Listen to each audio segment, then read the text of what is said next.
Yet I have set my King upon Zion, my holy hill. I will declare the decree Yahweh has said to me. Yes, thou art my son, this day have I begotten thee. Good day. Welcome to Line by Line Bible Studies. We're continuing today our study in the Psalms. We're doing the Psalms of the degrees, and I think, like I said, we did set it up a little. We talked about what this is. It's a psalm relating to the grace of God in the midst of a besieged people, which is interesting at the current moment. But let's listen to it and feel it through the Spirit of the Lord. It's 15 Psalms. Most of them are quite brief. So, a song of degrees. In my distress, I cried unto the Lord, and he heard me. Deliver my soul, O Lord, from lying lips, and from a deceitful tongue. What shall be given unto thee? Or what shall be done unto thee, thou false tongue? Sharp arrows of the mighty with coals of juniper. Woe is me, that I sojourn in Meshech, that I dwell in the tents of Kedar. My soul hath long dwelt with him that hateth peace. I am for peace, but when I speak, they are for war. Psalm 121, a song of degrees. I will lift up mine eyes to the hills. From whence cometh my help? My help cometh from the Lord, which made heaven and earth. He will not suffer thy foot to be moved. He that keepeth thee will not slumber. Behold, he that keepeth Israel shall neither slumber nor sleep. The Lord is thy keeper. The Lord is thy shade upon thy right hand. The sun shall not smite thee by day, nor the moon by night. The Lord shall preserve thee from all evil. He shall preserve thy soul. The Lord shall preserve thy goings out and thy coming in from this time forth, and even forevermore. I had trouble reading that. Katie, you need to note, there's quite a ruckus above me, and make sure there's no more of that. I'm hearing all kinds of noise up there. All right. Psalm 122, a song of degrees of David. I was glad when they said unto me, let us go unto the house of the Lord. Our feet shall stand within thy gates, O Jerusalem. Jerusalem is builded as a city that is compact together, whither the tribes go up, the tribes of the Lord, unto the testimony of Israel, to give thanks unto the name of the Lord. For there are set thrones of judgment. I have to take this call, I suppose. Hello?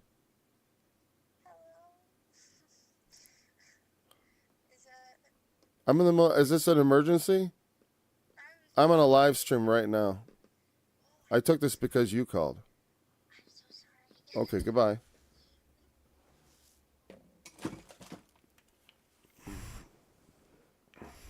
All right.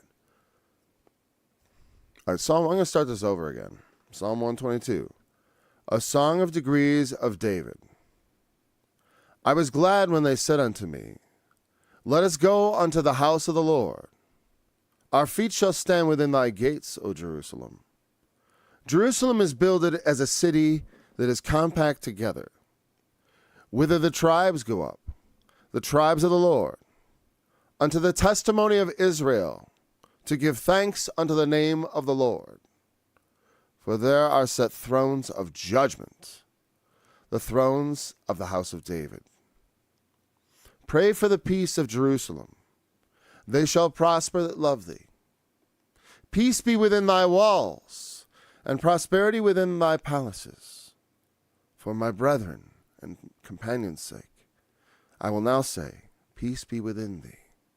Because of the house of the Lord our God, I will seek thy good. Psalm 123, A song of degrees. Unto thee I lift up mine eyes, O thou that dwellest in the heavens. Behold, as the eyes of servants look unto the hand of their masters, and as the eyes of a maiden unto the hand of her mistress, so our eyes will wait upon the Lord our God, until that he have mercy upon us. Have mercy upon us, O Lord. Have mercy upon us, for we are exceedingly filled with contempt. Our soul is exceedingly filled with the scorning of those that are at ease, and with the contempt of the proud. Song of Degrees of David. If it had not been the Lord who was on our side, now may Israel say, if it had not been the Lord who was on our side when men had rose up against us, then they had swallowed us up quick. When their wrath was kindled against us, then the waters had overwhelmed us. The stream had gone over our soul. Then the proud waters had gone over our soul. Blessed be the Lord, who hath not given us as a prey unto their teeth. Our soul is escaped as a bird out of the snare of the fowlers. The snare is broken, and we are escaped. Our help is in the name of the Lord, who made heaven and earth. A song of degrees. They that trust in the Lord shall be as Mount Zion, which cannot be removed, but abideth forever. As the mountains are round about Jerusalem, so the Lord is round about his people, from henceforth even forever. For the rod of the wicked shall not rest upon the lot of the righteous, lest the righteous put forth their hands to iniquity. Do good, O Lord, unto those that be good, and to them that are upright in their hearts. As for such as turn aside unto their crooked ways, the Lord shall lead them forth with the workers of iniquity. But peace shall be upon Israel. A song of degrees. When the Lord turned again the captivity of Zion, we were like them that dream. Then was our mouth filled with laughter, and our tongue with singing. Then said they among the heathen, the Lord hath done great things for them. The Lord hath done great things for us, whereof we are glad. Turn again our captivity, O Lord, as the streams in the south. They that sow in tears shall reap in joy. He that goeth forth and weepeth, bearing precious seed, shall doubtless come again with rejoicing, bringing his sheaves with him. A song of degrees for Solomon. Except the Lord build the house, they labor in vain that build it.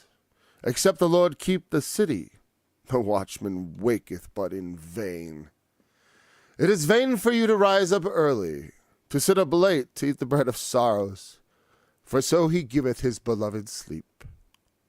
Lo, children are an heritage of the Lord, and the fruit of the womb is his reward. As arrows are in the hand of a mighty man, so are the children of the youth. Happy is the man that hath his quiver full of them. They shall not be ashamed, but they shall speak with the enemies in the gate. A song of degrees. Blessed is everyone that feareth the Lord, that walketh in his ways. For thou shalt eat the labor of thine hands. Happy shalt thou be, and it shall be well with thee. Thy wife shall be as a fruitful vine by the sides of thine house, thy children like olive plants round about thy table. Behold, that thus shall be the man be blessed that feareth the Lord. I assume that was actually correct. The Lord shall bless thee out of Zion, and thou shalt see the good of Jerusalem all the days of thy life. Yea, thou shalt see thy children's children, and peace upon Israel. A song of degrees. Many a time have they afflicted me from my youth, may Israel now say. Many a time have they afflicted me from my youth, yet have they not prevailed against me. The plowers plowed upon my back, they made long their furrows. The Lord is righteous, he hath cut asunder the cords of the wicked. Let them all be confounded and turn back that hate Zion. Let them be as the grass upon the housetops, which withereth afore it groweth up, wherewith the mower filleth not his hand, nor he that bindeth sheaves his bosom. Neither do they which go by say, The blessing of the Lord be upon you. We bless you in the name of the Lord. A song of degrees. Out of the depths have I cried unto the Lord. O Lord, Lord, hear my voice. Let thine ears be attentive unto the voice of my supplications. If thou, Lord, shouldest mark iniquities, O Lord, who shall stand? But there is forgiveness with thee, that thou mayest be feared. I wait for the Lord. My soul doth wait. In his word do I hope. My soul waiteth for the Lord more than they that watch for the morning. I say, more than they that watch for the morning. Let Israel hope in the Lord, for with the Lord there is mercy, and with him is plenteous redemption, and he shall redeem Israel from all his iniquities. A song of degrees of David. Lord, my heart is not haughty, nor mine eyes lofty. Neither do I exercise myself in great matters, or in things too high for me. Surely I have behaved and quieted myself, as a child that is weaned of his mother. My soul is even as a weaned child. Let Israel hope in the Lord, from henceforth and forever. A song of degrees. Lord, remember David and all his afflictions, how he sware unto the Lord, and vowed unto the mighty God of Jacob. Surely I will not come into the tabernacle of my house, nor go up unto my bed. I will not give sleep to my eye, nor slumber to mine eyelids, until I find out a place for the Lord, an habitation for the mighty God of Jacob. Lo, we heard of it at Ephrathah. Good enough. We found it in the fields of the wood. We will go into his tabernacles. We will worship at his footstool. Arise, O Lord, unto thy rest, thou and the ark of thy strength. Let thy priests be clothed with righteousness, and let thy saints shout for joy. For thy servant David's sake, turn not away the face of thine anointed. The Lord hath sworn in truth unto David. He will not turn from it. Of the fruit of thy body will I set upon thy throne. If thy children will keep my covenant and my testimony that I shall teach them, their children shall also sit upon the throne, thy throne forevermore. For the Lord hath chosen Zion. He hath desired it of his habitation. This is my rest forever. Here will I dwell, for I have desired it. I will abundantly bless her provision.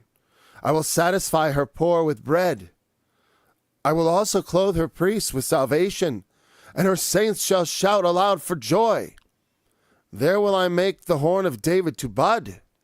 I have ordained a lamp for mine anointed. His enemies will I clothe with shame, but upon himself shall his crown flourish. A song of degrees of David. Behold, how good and how pleasant it is for brethren to dwell together in unity. It is like the precious ointment upon the head, that ran down upon the beard, even Aaron's beard, that went down to the skirts of his garments, as the dew of Hermon, and as the dew that descended upon the mountains of Zion for the Lord. As the dew of Hermon, and as the dew that descended upon the mountains of Zion, for there the Lord commanded the blessing, even life forevermore. A song of degrees. Behold, bless ye the Lord, all ye servants of the Lord, which by night stand in the house of the Lord. Lift up your hands in the sanctuary, and bless the Lord. The Lord that made heaven and earth, bless thee out of Zion. And then comes Psalm 135, which is where we will pick it up after we do some other things. We're not going to read all those again. We're going to just read them one at a time as we come to them. We'll probably take one more week. I think we'll get through these. But interesting in the character of those.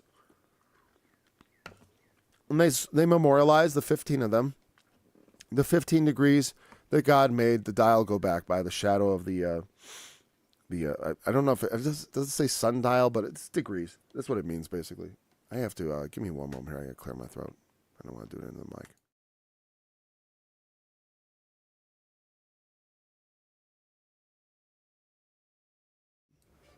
Okay. I enjoyed reading all those, especially when I got into it. Oh, that was good. I had so many thoughts about that. That is just really... All right, we're going to have to go through it. We'll just have to encounter those things as we get to them. So 120. We talked about this a bit. I cried to the Lord. He heard me. Deliver my soul, O Lord, from the lying lips. I love when it said the last one, or the life everlasting, that command. That's what Jesus said. It's so interesting to me the degree to which, just like in the book of Revelation, like I say, it's like or the writings of Paul, 2 Thessalonians, if Paul is not referring back to Isaiah and like the king of Babylon, or things such as what Ezekiel had to say about the king of Tyre, because people are like, that was just about the king of Tyre. It's like, I'm not, as anyone knows, when I teach those things, I don't be like, this is all about Satan. I'm like, no, it's the king of Tyre. But typologically, they, like Jesus is King of Kings, they're like, it's Satan of Satans. There's an ultimate Satan, but there's all kinds of little Satans. Just like there are many antichrists. But there's also an antichrist, an ultimate antichrist, I do believe. Now, some people might dispute that. Well, I think there must needs be. So, no, that was just all historical. No, it is historical, and it is a pattern that repeats and that also has an ultimate culmination. That's the way I understand it. And that seems like the most reasonable thing, actually, too. Because when you think about the way the New Testament fulfills prophecy in the Old, some people say, like, someone's like, you can't just take that verse like that out of nowhere. It's like, no, it's axiomatic. I can. Especially that verse. It doesn't matter the example. Sometimes you can, sometimes you can't. Some verses are, when someone accuses you of being out of context, when it's like something that's not, like when you see someone ready to die and you don't do something about it, it's like what? Always crush your enemy? I know sometimes the enemies need to be crushed. But there's also a place for mercy. Like when you are, because the thing is, the Lord is the one who tells us what to do. I was thinking about that, about mercy and all that, and the political situation. I wanted to say something I thought about a bit. If I was going to biblically place, what are the Palestinians? Where would they fit as far as what's a good example? And I would say the Samaritans. The Samaritans. The Samaritans were the people who, when this very event, when King Hezekiah was shut up in Jerusalem, and the northern tribes, they'd been conquered and deported. And the Assyrian was attacking Judah and taking all the defense cities. You can read about it in the middle chapters of Isaiah in the 30s. And at that time in 2 Kings 17, it talks about how the Assyrians brought in these people from Babylon and stuff, all these people, and they were in the land worshiping their gods. And then it sent these lions in to attack them. God did. And then it said, and they realized it's because we don't know the manner of the God of the land. And so they sent a captive priest back to teach them how to worship the Lord. And they did, but they also worshiped their own gods. And it's this interesting chapter because it both says they feared the Lord and they feared him not, because they didn't keep his statutes, because they were sort of fearing him, but not fearing him right. It's like they didn't have the right religion. But in a certain way, Jesus, when you see Jesus, when he comes, he goes to the Samaritans and he finds faith there. And they were one of the first people to convert to Christianity. And in some ways, and the Jews despised them. And I think in some ways because they represented a memorializing, because they were just like the Israelites. They worshiped the Lord kind of, and they also followed their own ways. And whenever we don't get the right religion, it can be seen like as a sort of idolatry. I don't want to have a hard heart, like a hard wineskin. It's like something I've made with my own hands in a sense. But I see them like the Samaritans. And in some ways, they in their way, fear God better than many Christians do, don't they? And that sort of angers, I think, people, because they follow as their religion. Oh, their religion isn't right. I won't dispute it. They believe in violence as a part of their religion. Okay. We don't believe in violence as part of our religion, but we do violence. At least they have it as part of their religion. I'll say that for them. They're more obedient to their God than we are to ours. And that's exactly why God put them there, to shame.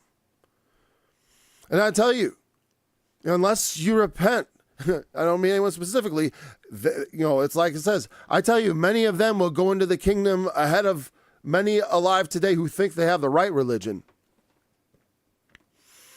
And then they'll find themselves, that's just the way things work. That's the way the Bible speaks of things. People are, I'm right. I have the right religion. I have the right idea. I'm on the right God. As I stomp someone's skull into the ground and take their, it's like you have to put things in perspective. And did God ever tell them, eliminate the Samaritans? Never. They persisted from that time to the time of Christ. There was no prophetic call to, we've got to cast them out. It's an offense to our, and same thing with the others. They coexisted peacefully for centuries. Christians, Muslims, and Jews in a lot of those sacred areas. Yes, there was wars and stuff, but throughout a lot of time, there was peace. And they had coexistence with each other. Until one group decides, and they're not even a religion, it's like just an entirely different reason we have to have our own little, at a time when the world decided, ethno-states maybe are not so good, around the mid-40s when we were saying this whole obsession about we are the so-and-sos and we got to cleanse our land of all the people who aren't like us. That was a bad idea. We said, well, the people who that happened to, you go ahead and you try that over here. We'll try, and to put them in the position of that, because you see what happened to Germany at the end of that war. It's not good. It doesn't put them in a good position. It's not wise. The pathways of death don't change. You're not going to somehow enter paradise through murder.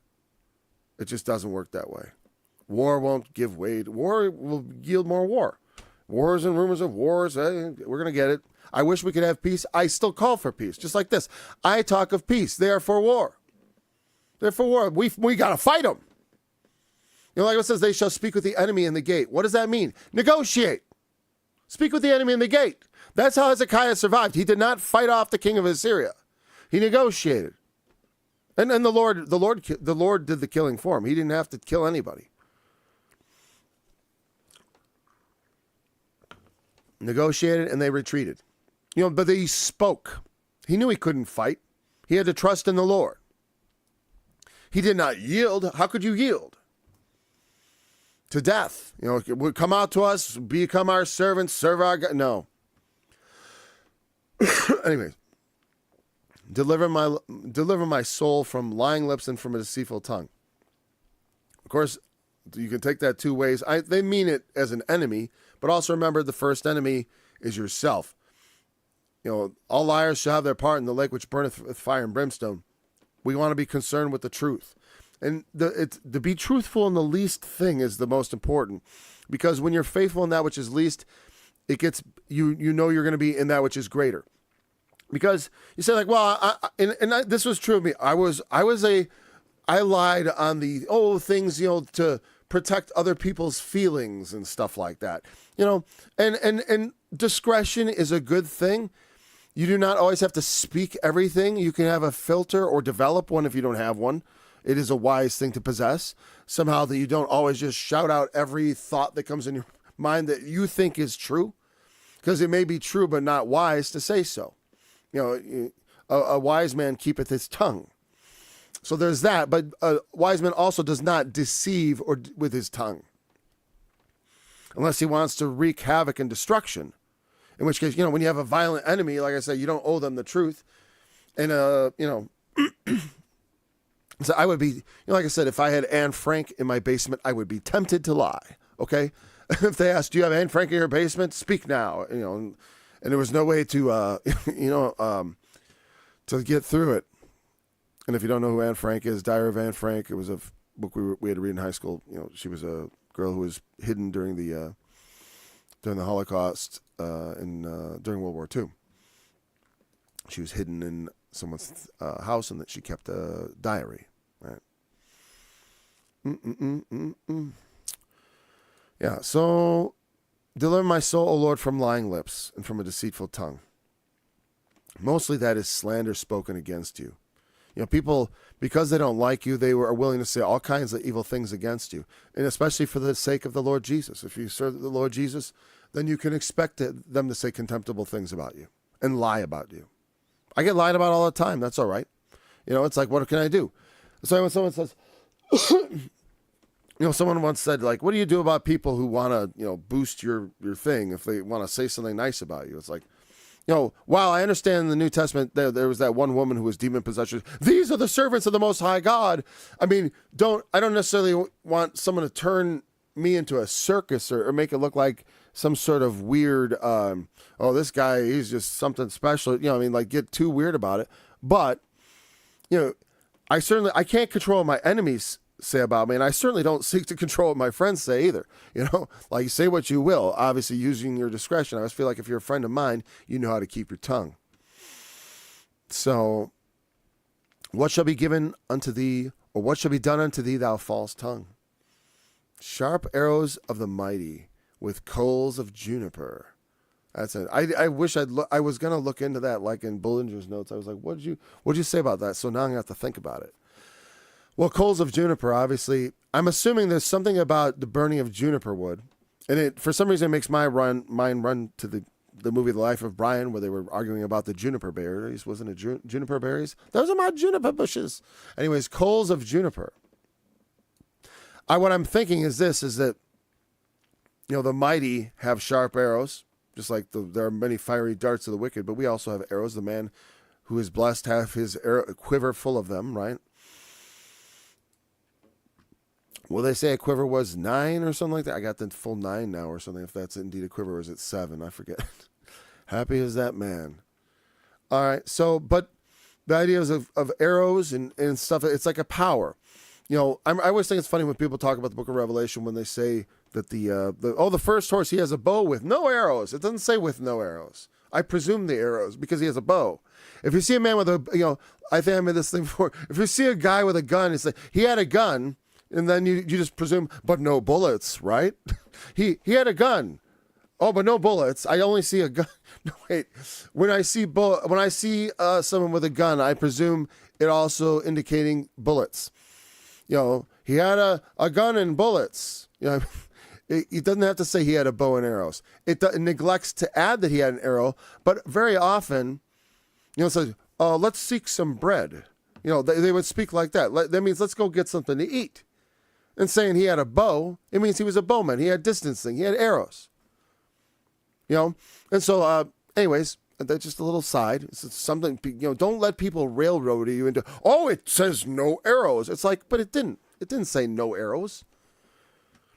The absence of thing is not a negation of it. I mean? It's like, you gotta remember that. It does. That's the error of the Church of Christ.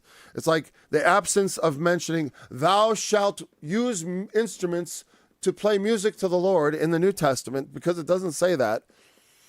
And because they don't understand the meaning of the word solo, which literally means to play, because it has, this is what solo means.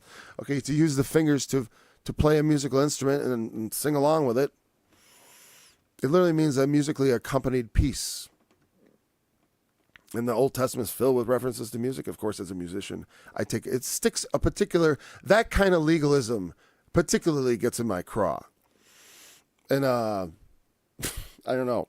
But it's funny. It's like, I suppose I shall burn in hell for my guitar playing, because of that. Or does he forgive sin? If my conscience is clear, how can this be?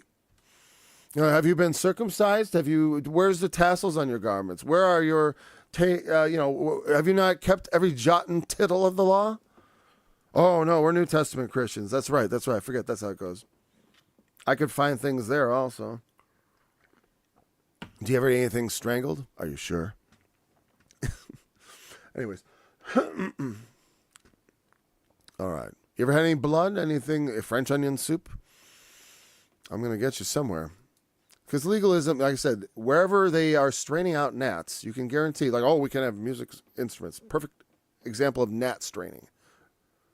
No musical instrument. Oh, I strain out that gnat. That's a wicked sin. No organ. Ugh. Makes me think of Catholicism. It's like the baby with the bathwater, Not the baby with the bathwater, but, throwing out all the baby's toys. It's like, oh, gee, sorry, kid, No music. Nothing to inspire. Nothing to make the spirit, I don't know. It's just so terrible. With what shall men encourage themselves in dark times, if not with songs? Oh, we love songs, but what songs and music? Music is also good. And with it, I wage my sharp arrows, coals of juniper fire, the word, those things. Arrows are instruments of war that are forged carefully. I call it, when I do my music and stuff, I'm working on more stuff. I was working on Revelation again. It's, they're musical missiles. That's why I look at them. Like, they're things I launch, and then they go out and they exist and they do things. It's fun to be able to make such things. Weapons of war. I mean, there's coals of juniper. I'm like that, hey, I don't just have regular coals, not just fiery hot coals. They burn extra hot. I mean, that's what I'm assuming, something like that, right? The arrows are sharp. The coals are of juniper. Context is almost all you ever need to understand a lot of this stuff. I'm looked up. You go ahead and look it up if you want. I'm going to move on. I already digressed enough. Looking up definitions sometimes is a waste of time. Woe is me that I sojourn in Meshech. Gosh, I knew what that meant. I used to. And I dwell in the tents of Kedar. Well, again, that sounds like captivity, sort of. Because remember, there were many people carried away captive by the Assyrian. And a lot of the way the perspective is the remnant that remained was the remnant that was pleasing to God. And that he caused many to be carried away captive, and that was their punishment because they had forsaken the Lord. And they had violated the covenant that he had promised. And there were people who lied, and the lie was that it won't happen and that we can serve these gods. And no, Hezekiah, don't. It's like, oh, you're forgetting to serve these other gods or something like that. If you don't, these are the traditions and the people and the blah, blah, blah. Because there was, even in Judah, the idolatry creeped, especially after the captivity even, again. You look at Ezekiel, he describes the priests worshiping the sun with their backs to the temple of the Lord. The priests of the Lord. It was just so corrupted. And it was the house, they had a house of the Sodomites they had to get rid of, in the temple. Hey, are we any different? It's like, hey, no, not in many ways, no, not so much, right? And we try to distinguish ourselves, but I mean this world, this time. What was me that Meshech? That was, again, that's another one of the. I'll look it up here. Let's see what I can get off Bible Hub on that one. Meshech, Tubal, and something like Kedar. Hold on a second. Go over here. There's quite a few references to this Meshech. Well, there are a number of them. Tubal, I had Tubal right there. Tubal and Meshech. But that's, I think, not the same. That's back to Genesis 10, yeah. Well, that's a progenitor, like as a large tribe. Like, we have dwelling in the tents of Shem. We have this big area, but then there's Kedar and Tubal and Meshech, Javan. And it's one of those, these are the families of Ham, meaning not in my own land. Or a son of, no, I'm sorry, Meshech is a son of Japheth. And what is Kedar? Is Kedar a son of Ham? Maybe he goes both to the, instead of Shem, in the tents of Japheth and the other one. Oh, I'm over there. Yeah, that's great, Paul. Wrong screen. Oh, I see what happened. I need to go back there. What about Kedar? Which one was that? A son of Ishmael. Okay. Well, I would say, yes, Kedar was a son of Ishmael. That's right. So Meshech is more Japheth, and then Ishmael is a Semite, but not Israel. Not my land. That's what it's saying. It's lamenting captivity. Dwelling in places that not, in a place. Well, because like I said, that is sort of the idea is that that's what happens. What's going to happen to the false tongue? Sharp arrows of the mighty with coals of juniper. Woe is me. You're going to dwell in some foreign land. And the way this goes back and forth, it seems like sometimes there are various voices, so to speaking. And so I'm not exactly sure. But like I said, it corresponds with the time, the captivity. And also, like I said, Hezekiah was a king who reigned during a time of war. Yeah, so, like I said, it is good to look. Jesus sought peace. Even when his disciple, he was rejected. They said, do you want us to burn the city down? He said, you don't know what spirit you're of. Now, in righteousness, he does judge and make war, and there is a time for war and a time for peace. But, and yes, it is, especially, it is justifiable to defend oneself, especially to defend others. I don't feel like so much myself need defending, except because the Lord will defend me. But I understand, if people, they're wicked men, and if they're not stopped, or we don't have lawful authority in place to just keep order and peace. But that's what the leaders are supposed to try to promote that. But you can tell, the leaders promote war. They want more war. Our Western, especially our allies, are all just gung-ho for war. And it's insane. We should need to negotiate. We're going to bankrupt the world and plunge it into poverty and famine. And, maybe that the thing is to say, well, Paul, that's prophecy. Yeah, but what are we supposed to be, as it's happening? I'm not like, oh God, the war's falling apart. I'm just saying, hey, you have to speak against, just like in the days of Jeremiah. He wasn't like, oh, well, everything's going, so I guess that's that prophecy fulfilled. Just sit here and fold my hands and eat my own flesh, I guess, and just watch the world burn. No, we're supposed to be burning it down actively, except burning down the wickedness. Jesus comes to set fire in the world. He is going to make war. And whatever way he's going to make war, I'm going to be engaged in that ahead of time, at least with my tongue. The weapons of our warfare are not carnal, but mighty through God. I got something more powerful. I don't need state-of-the-art weaponry. Though I always say, like I said, I believe the Second Amendment means you should have a tank. You should have an anti-aircraft gun. At least that's what they were talking about, that the people have to be armed because we have to be able to defend each other. I mean, that's what they were talking about. They knew that the people should be entrusted. We already entrust our young people with all these weapons of war and stuff. Oh, we can't just let random people have it. Okay. But pretty soon, everyone, it's like the world, as you see the proliferation of the most dangerous weapons, it's unstoppable. And the technology, as people forget, the enemies we've made are getting stronger. And it's like, it's like the idea that, we will pound them into submission. We will pound them into submission. It's like, maybe that's not the wisest path. And you can tell it's not the wisest path because we're not led by the wisest people. We're led by fools. So I will lift up my eyes to the hills, from whence cometh not to the citadel of man. Where is my salvation coming from? Where can I find it? To the hills. Like I said, I don't say who will ascend into heaven, who will go down to the depths. This is just a poetic way of saying, I'm looking around for God. I'm looking to the hills, someplace, right? Because right here ain't got nothing. I got to look to the hills. I got to look elsewhere, not anywhere near me, right? The hills are, there's here and then there's the hills, right? Head for the hills.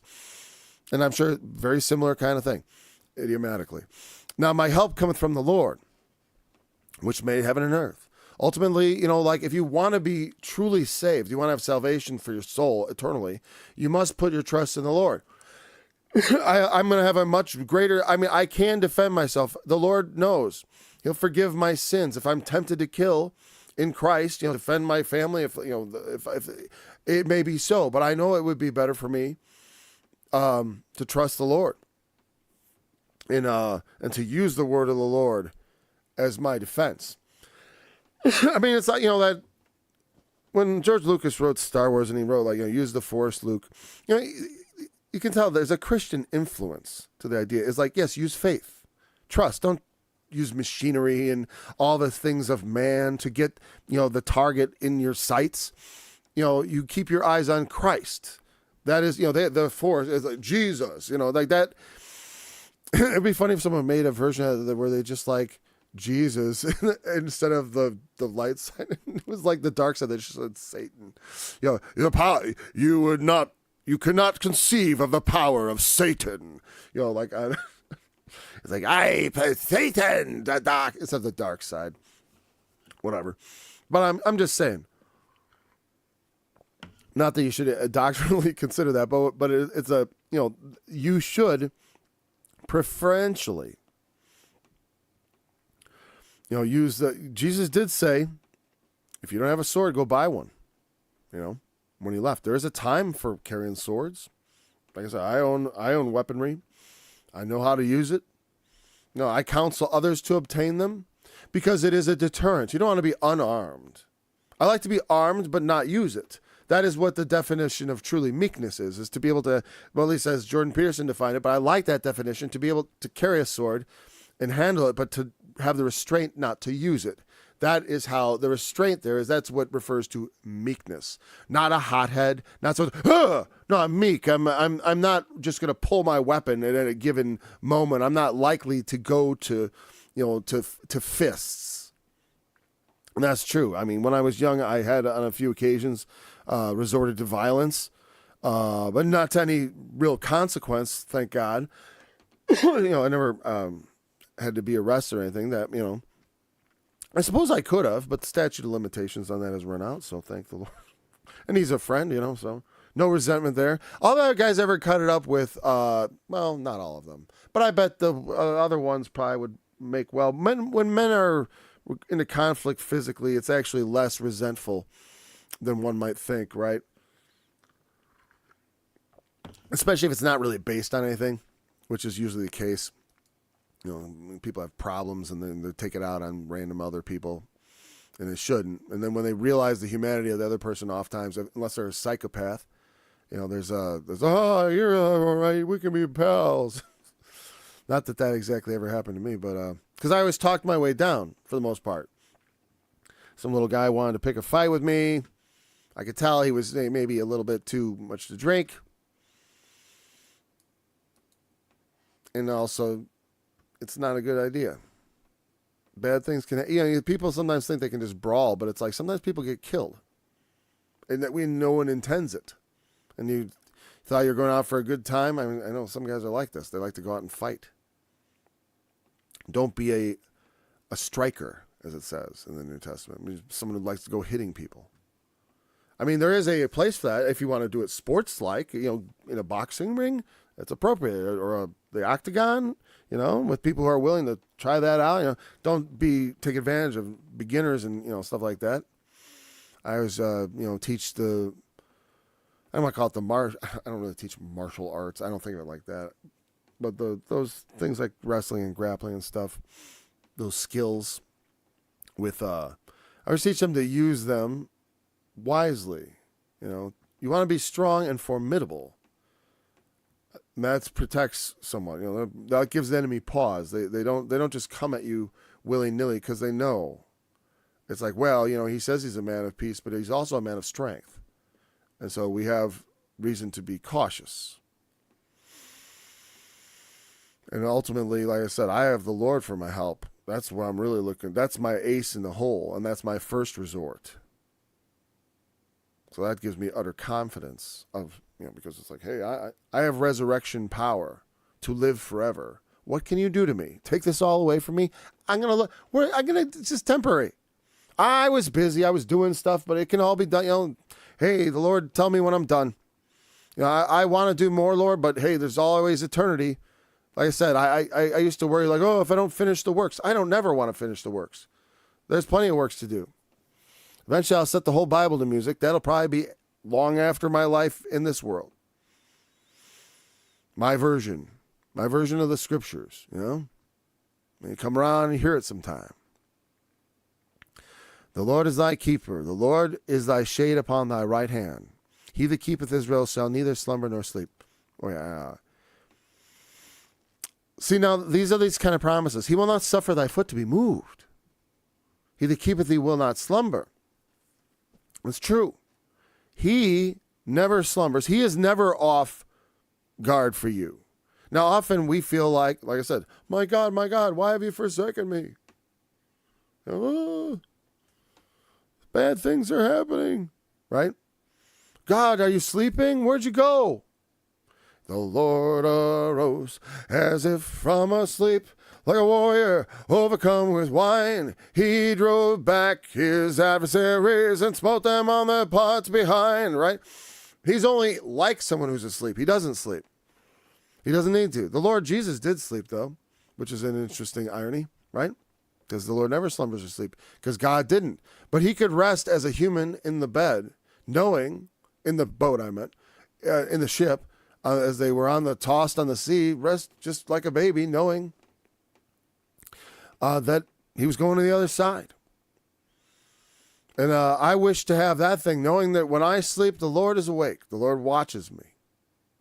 And then, that's something that we always, you always tell your children. I remember my dad, as of a child, he watches over you at night. It gives you comfort. And it's true. And sometimes bad things happen at night. But the Lord, there's also the morning. And in the morning, there's life from the dead. So the Lord, though, like it says, all things work together for good. Eventually, our time expires. And sometimes, for the glory of God, the wicked do a thing to someone who is not deserving of it. Specifically, like I deserve to die, but I might not deserve to be killed by, some person who does it, right? Me in that exact moment. But then again, it's like, all things have to come to an end in this world. This world itself has to be folded up like a garment, But he remains forever. He will neither slumber nor sleep. He is your keeper. The Lord is thy shade upon thy right hand. That's interesting, a shade on your right hand. I usually don't think of my hands as needing shade. You know what I mean? But the idea of shade is one of protection from the heat of the sun, right? The sun shall not smite them.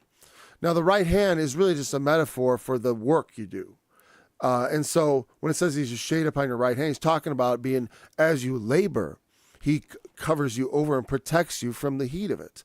From the, if you've ever toiled in the sun, which I've done, it can be very sapping. And in fact, it's can be quite hazardous to toil in the sun, especially with your skin exposed too much and such. But, I enjoy working in the sun, but it can be more than just, sometimes it warms you, but other times it can be quite burning. I think of in the book of Jonah when the gourd grew up to give him shade from the sun.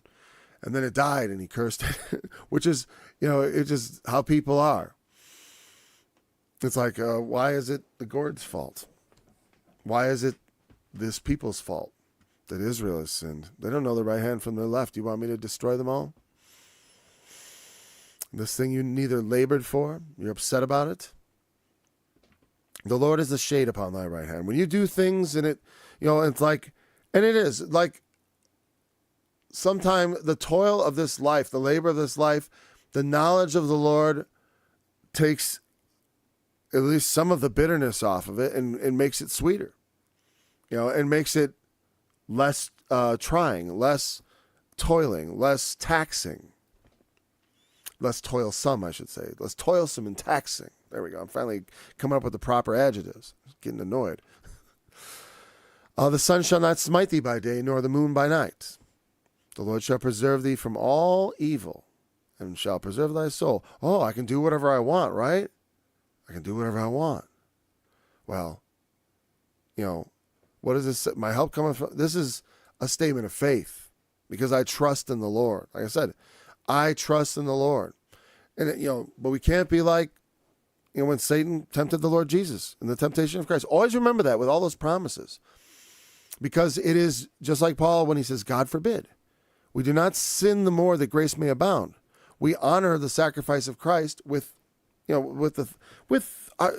have changed our lives, have we not? It's like, that's why I would say, like, I don't consider it like a requirement for salvation. It is just the natural outgrowth of faith. As James says, show me your faith without your works. I mean, it's like, I'm not saying that works are what save you, but, faith creates works. And so, like, I don't, without works, faith is dead. That's true. But you are saved by grace through faith. And I've often said, and that itself is a work that God does in us, and then we return to God. You know, people say, well, faith is only, I even hear people, they'll make an apologetic and say like, oh, works of faith are okay. Well, exactly, that is a work. And the truth is, that's why you're saved by grace and not by works. And that's why it's not by free will either, because that would be something that came from you. No, he draws you. He opens your eyes. Flesh and blood hath not revealed this unto you. It was not you. I opened my heart to Jesus. If I open my heart to Jesus, it's because he stuck a key in there first and turned it. Yes, and then when he turned it, I willingly opened it to him by my will. I was willing. I wasn't like, no, you know. But sometimes people are just about like that, like the Apostle Paul. He was, but once confronted, he did not go kicking and screaming. He wasn't like Richard Dawkins, who says, even if God came down from heaven and you know, right, he would think, I'm having a delusion. I'm hallucinating. You know, I had him for a second there. I lost the. I almost channeled a good Richard Dawkins impersonation. The first half of that. My help coming from the Lord. Okay, yeah. But again, our faith saves us, but we cannot use that foolishly or tempt God. I don't want to go jumping off buildings and thinking, I have faith. I can fly whatever I will. Everything I will, I can do it. Ask what you will, he said. Ask what you will, and it shall be done to you. Whatever you want, anything you want. You know, it's like, if it's in his name, okay, in the name of Jesus, I'll fly. It doesn't work like that. Because that's not what in his name means. It doesn't you recite it like a mantra. Like I said, oh, here's my faith. I signed on the dotted line, and then I recite in the name of Jesus like a mantra, and it's like a magic thing that creates things, and I can just do whatever I want. I can make bread. You know, all those things are true and possible. I mean, you can do whatever you want, but it has to be in his name. It has to be, and that's actually quite narrows it down, because you have to, first of all, you have to know what he's doing. You know, it's like, well, show, you know, we just read something like, teach me, O Lord, so I can know what the heck's going on. If you don't know what you're doing, he ain't going to let you, when you just throwing his name around, you know, it's like you get hired the first day, like, I work for so-and-so, I'm a big shot. You know, it's like, you barely been here, dude. You don't even know what you're talking about. Now, simple faith and simply calling on the name of the Lord Jesus is powerful. And often people, when they start off, they have this powerful experience. And that's good. And then they go on, you know, hopefully. But, you know, like I said, there's a lot, I think a lot of nominal faith is, like I said, it was originally born of the sword. And then you're growing up in a church, so you barely, you know, it's like, it's like Charlie Brown. You know, what the adults are talking about. I remember my eyes literally glazing over in Sunday school as I picked up a blinking habit, trying to pretend like I understood what they were talking about. The good news shoes, I heard nothing after. Good news shoes. And they were reading from some childified storybook. It was so childified that in some ways, I think it was bafflingly stupid or something like that. You know, like dumbed down. I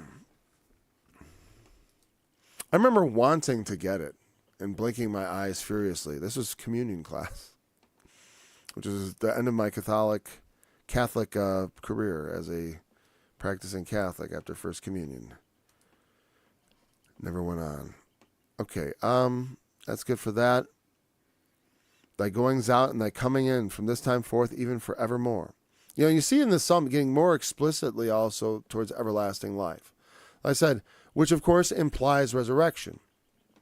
So the Old Testament is not quite so explicit as the New Testament of resurrection, but we see that like it says, the eternity is set in their hearts.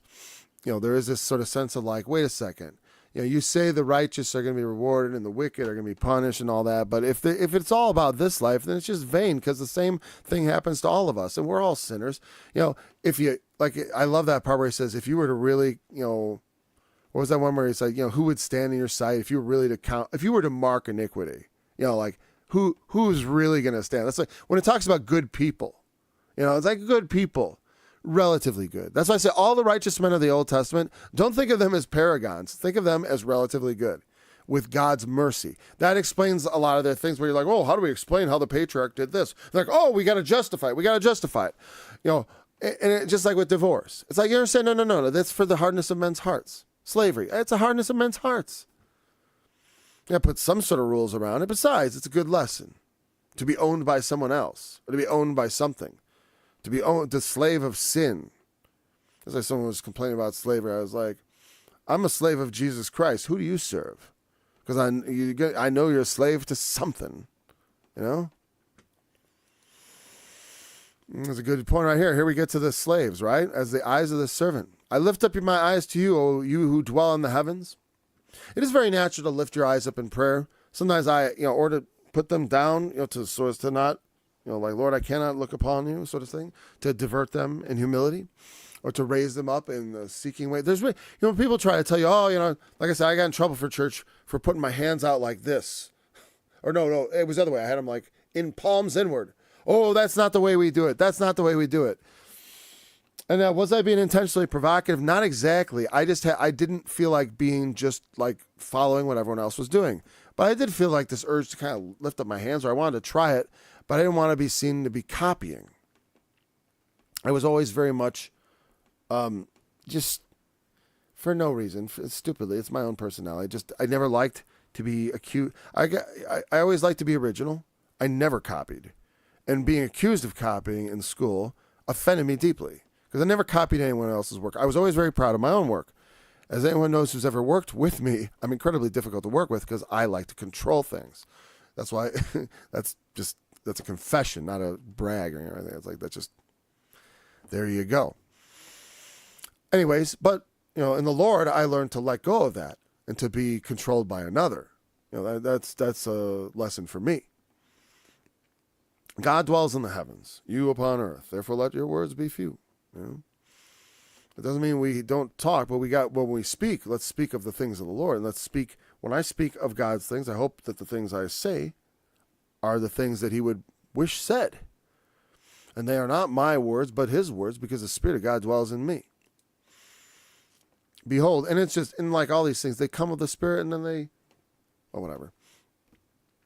They do their work. As the eyes of servants look to the hand of their masters, so as the eyes of a maiden to the hand of her mistress, so our eyes wait upon the Lord our God until that he have mercy on us. Because mercy is the number one ingredient for salvation. It is the key thing. It is by grace through faith. God's mercy, like I said, do you despise the long suffering, the long suffering of God that led you to repentance? That's why we don't condemn sinners, because we were sinners. The sinners are condemned enough already. We pray for them.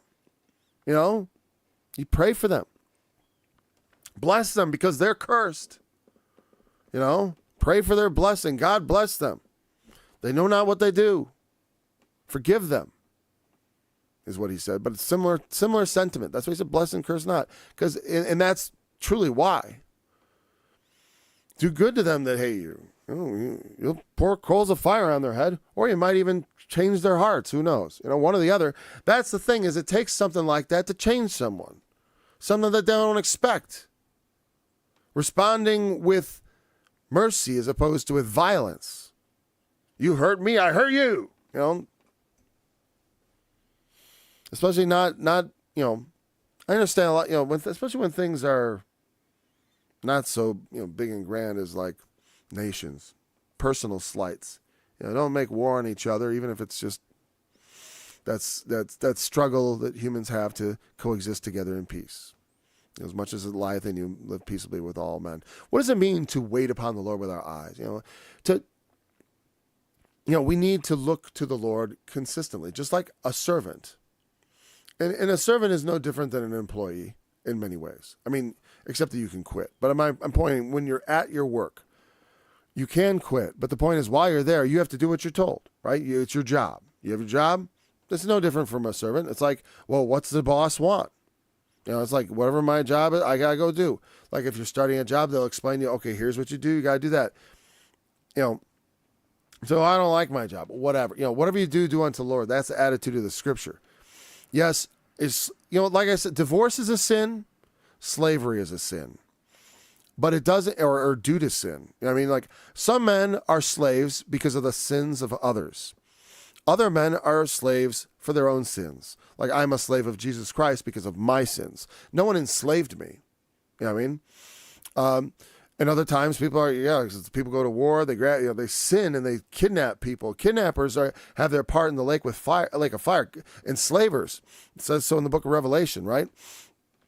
So those are sins. To enslave someone is a sin.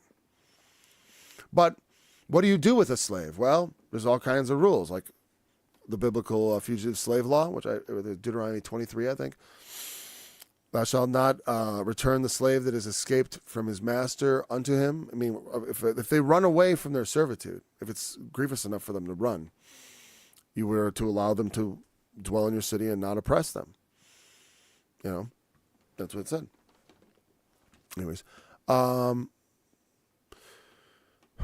we have to wait on the Lord for mercy, right? And we should look to him. And that's why in the midst of my trouble, when trouble comes, maybe it's chastisement. And the Lord, that's the purpose, is so that we would look to him. And then, that is what I want. I want you to look to me and obey me. And now things are going to be different. Now I will give you the sign of my pleasure. I will bless you. Because first of all, he wants your soul to prosper. He wants you to prosper in the things of the Spirit. But he does not want you to endure cruel suffering. Now, I talk about the suffering I endure in this life, but I count myself to live, like I said, I may be poor by American standards, but by world standards, that's exceedingly wealthy. By the world standards, I'm a father of 9 with, a little bit of land and a house. Most people could dream to have just something so simple as this. Especially world, I know a lot of Americans are like, well, I need my vacations. I need my this. I need my that. I want to live in a, whatever, blah, blah, blah. I got to have my amenities. I got to have my luxuries. Go get your award then. Go get it. I choose to accept what God chooses to add to me. You know what I mean? I forsake the covetousness of this world, and he blesses me in the world to come. And even in this world, he has blessed me. With the things he chooses to add to me. They're maybe not flashy, maybe not that impressive to the princes of the darkness of this world. I know that, well, look at the car he drives. Look at that house. It's it's this old prairie shack.